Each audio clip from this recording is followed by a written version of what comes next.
Hi guys, and look what I have here. LETSHUOER S12. Yes, there it is. The planar, the timeless beater. Anyway, let's just go through the box quickly. Decent enough packaging, loads of paperwork and stuff, loads of tips and everything. Brings nice enough case. Like I said, like really nothing to complain about. I mean, I guess this price more than what I was expecting. I mean, this is roughly going for between $140 and $150. I got this set directly from Shure, but at Hi-Fi Go, that's the price that they're selling it for, roughly $149 if I'm not mistaken. And yeah, like I was saying, packaging, basic, simple, nothing too crazy. As I was mentioning, it brings loads of tips. Yes, some more tips. I'm actually using these tips on the actual earphone. And, well, cable. One of the nicest cables I've seen in a long time on any earphone at any price, to be honest with you. I mean, a lot of talk was done about the Hakuke cable on the Bravery. Personally, I found it nothing special. I mean, it's not a cable that would stay put. It has very much its own life. This cable, no, this cable is very nice, and my congratulations to Shure. I mean, they really did a nice job here. It's got a nice braiding. I'm trying to see if I could actually focus this. There we go. That's better. Look at that braiding. I mean, that is seriously nice. Let me see if I, there we go. Focus. There we go. Look at that. Nice. As for the earphones themselves, well, by looking at them initially, you would not say that these are planars. It's sporting a 14.2 millimeter, if I'm not mistaken. Let me just check. Yes, I believe it's a 14.2, either 14.2 or 14.8 actually. But anyway, I'll check up on that and confirm. Planar, and by looking at the shell, you think, oh, well, are you sure?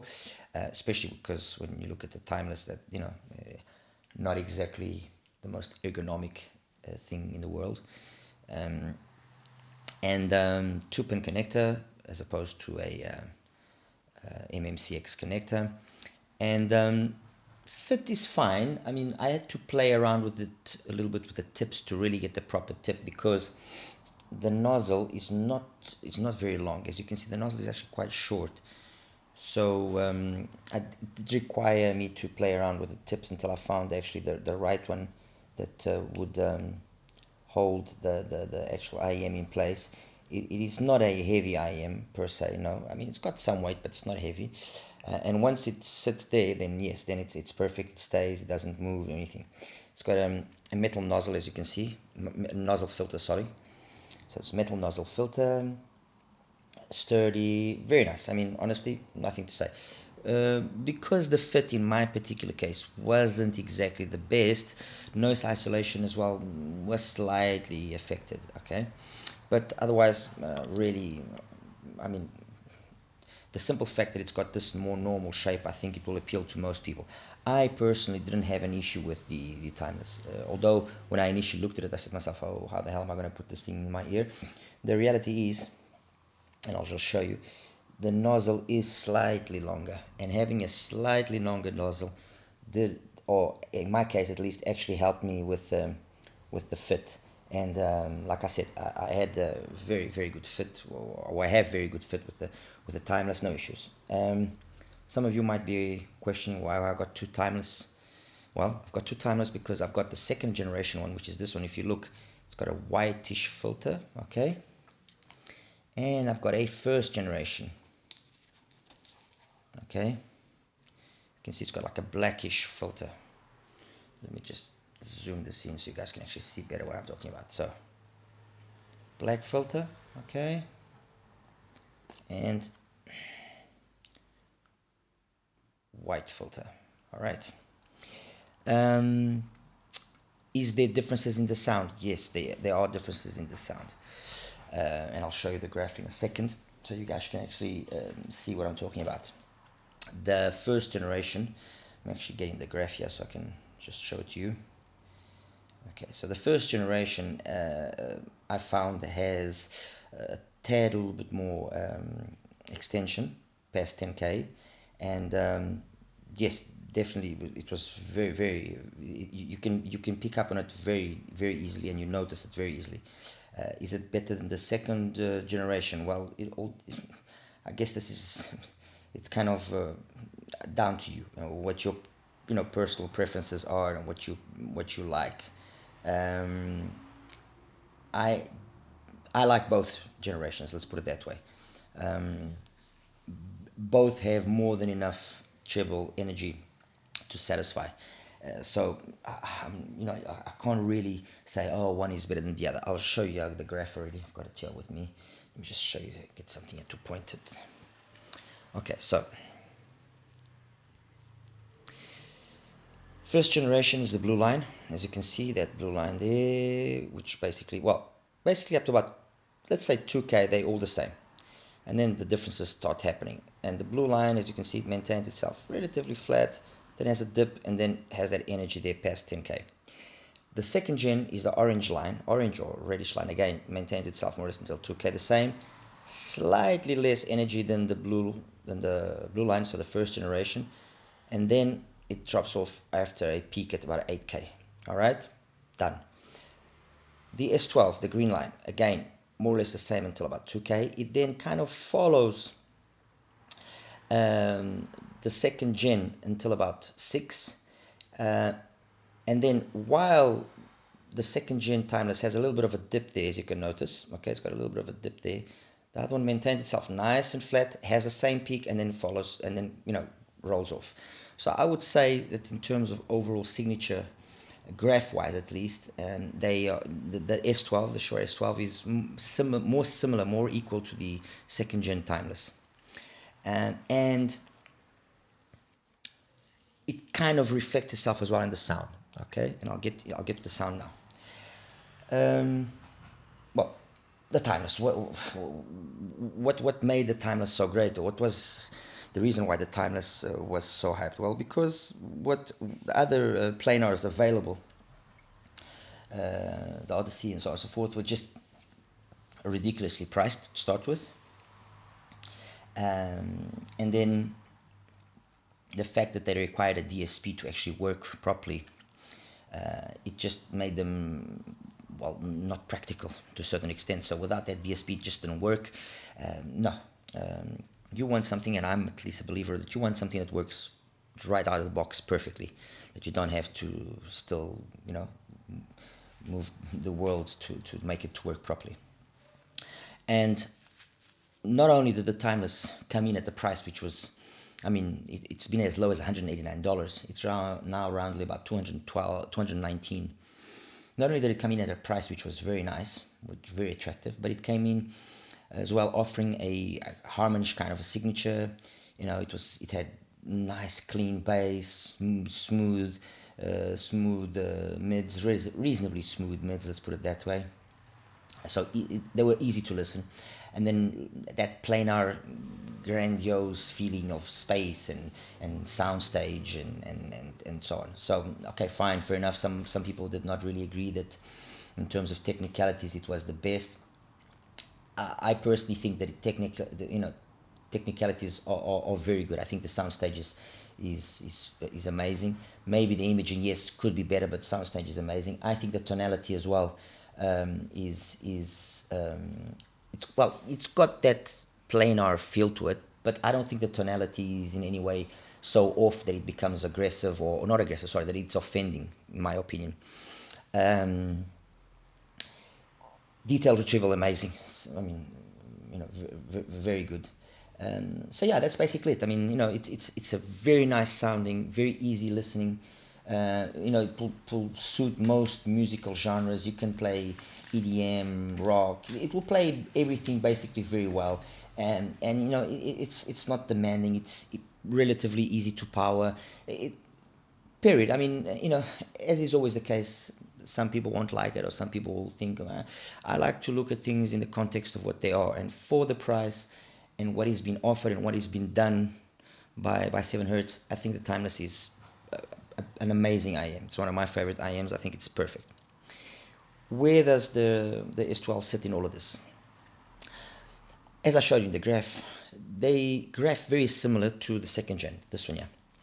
However, when you listen to it, the bass has it has a more warm touch to it, and besides warm, it has a little bit extra impact. Why is that so? I have no idea, because graphically you won't pick up on this, and that just goes to show what we've many times already discussed. These graphs don't say everything.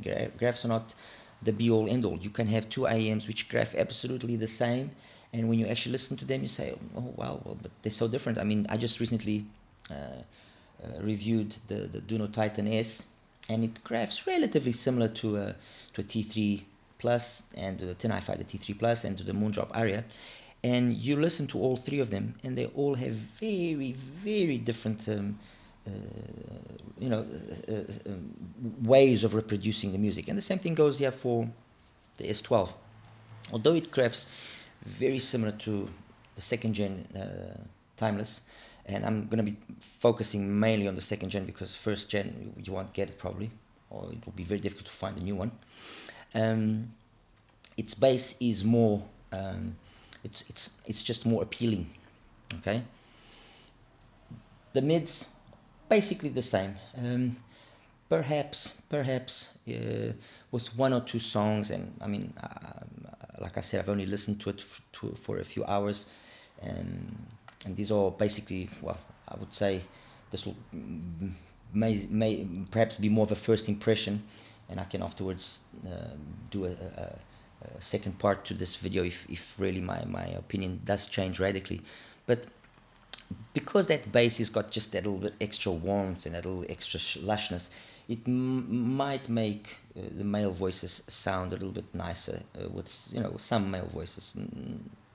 At least some of them that I listen to, I could say that. As for the treble, they both have basically the same extension. I'm not gonna say that it is better or worse.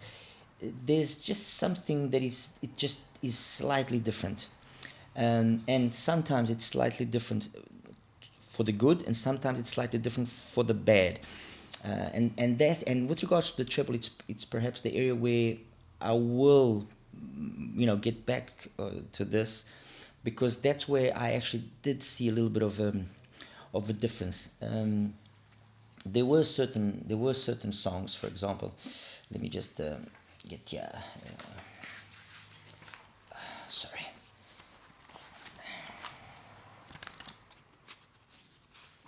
Oops, my apologies. I had them written. Okay, for example, Bruno Mueller.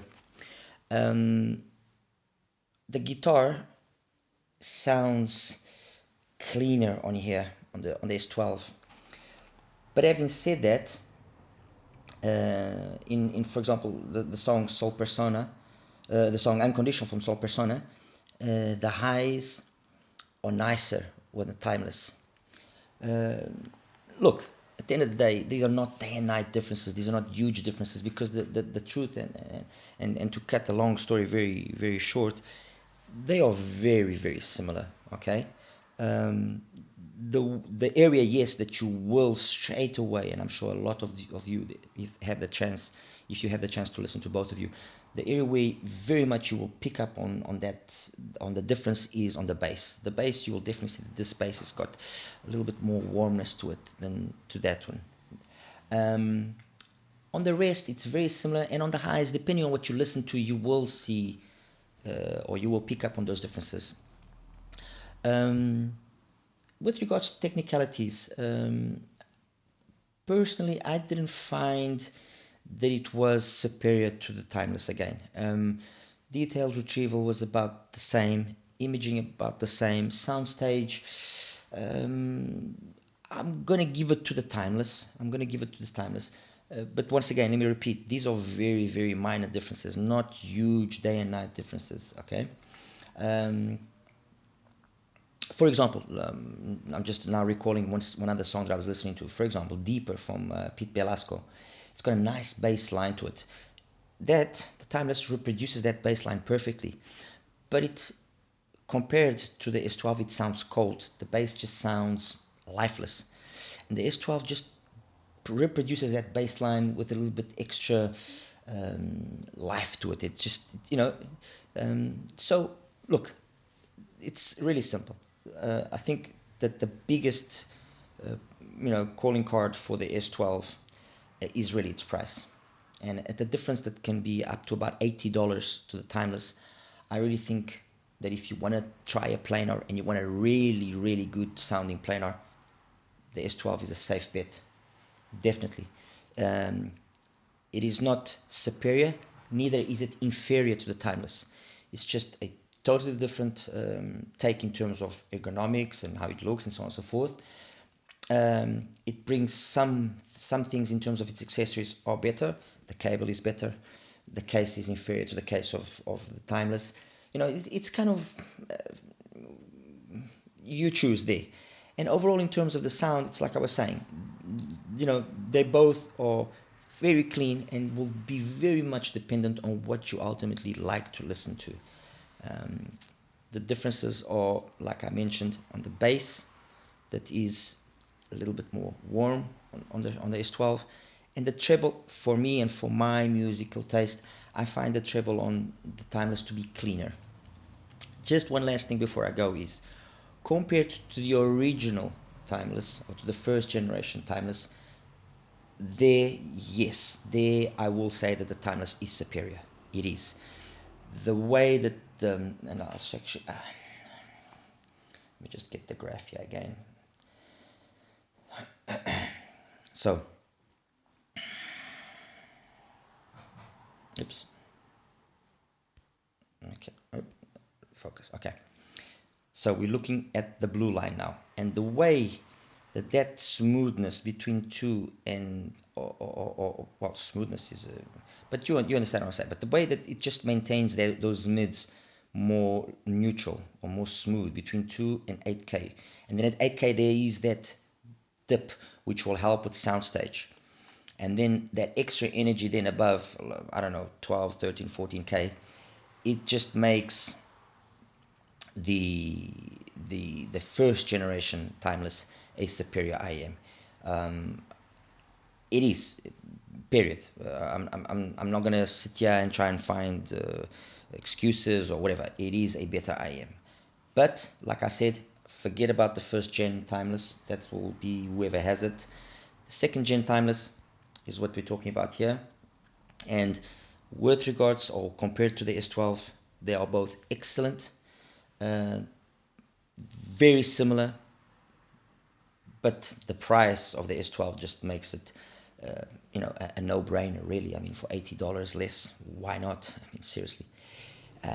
If you have the Timeless, is it worthwhile picking up the S12?